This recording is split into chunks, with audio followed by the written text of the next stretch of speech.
My name is Alex Okoroji. My name is Victoria Nkong. I'm an actress. I run an event production company, a writer, administrator of Life Fountain Orphanage Home. I'm an online radio and TV host and TV personality and self-help mentor. In other words, I'm a mommy of a lot of children. I got invited to dinner with Jimi Agbaje through a friend. I got a call from one of the members of his team. She said Jimi Agbaje is spending time with single mothers. I qualify because I've got so many kids in here.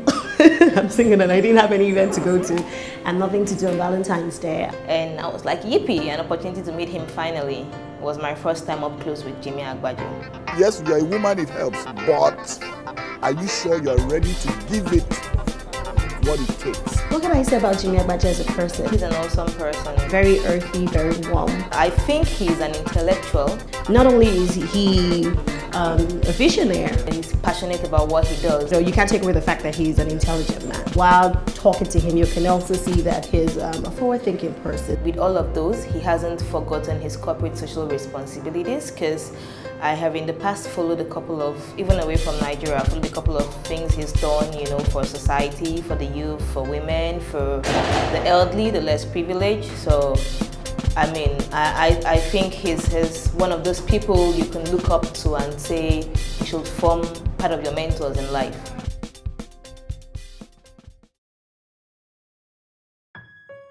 My candid opinion about Jimi Agbaje as a candidate, I think first of all, a leadership of his kind is timely. When they talk about change, now that's the real change we're talking about. It's an all-rounder. It's what you want for Lagos State. Someone who's not afraid to stand by his word, someone who's credible, someone who gives his words and keeps it, someone we know and we trust, a man who has, you know, a plan, who loves Lagos, because there's nothing like someone, a leader who genuinely loves Lagos and thinks of the people and not just his own personal or selfish interests.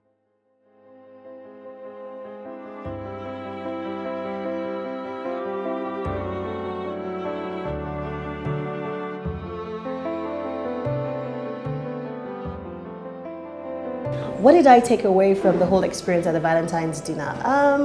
To be honest, I took away quite a lot. Yeah, I took a lot of things. You know, normally I'm not politics partisan.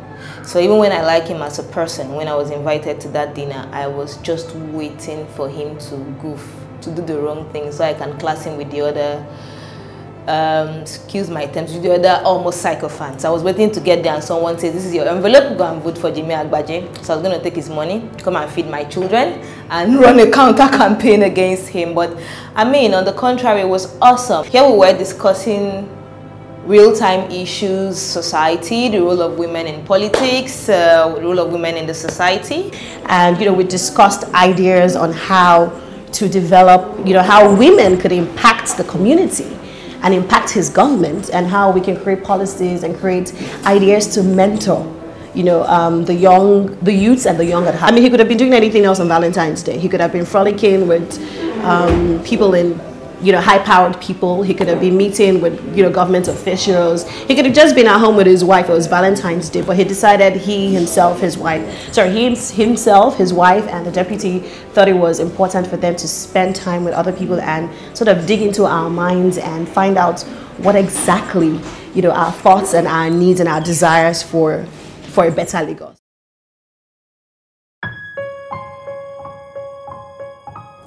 It's a day to what? Share love, show love. So it's to wish everybody happy Valentines. We just thought that we should do it differently this time. Meet strong ladies who in their own right have been able to weather the storm, I think is the way to put it. That they're thought of, they're part of it. And also to give them something different. So, and you can see everybody's strength coming on in different ways, you know. So that I think is good. It's still, you know, it's a wonderful country we have. And it can be a much better country. And we can bring it down to the state. We have a wonderful state. It can be a much better state. But we all have to participate. We all have to be part of it. and we all have our strengths to bring to the table. And I think that's very important in different ways. So maybe mine is to thank you for coming, because it could have been an empty table and I'd be forced to share love with only my wife and Safu. So that we've been able to show this with all of you is to say a very big thank you.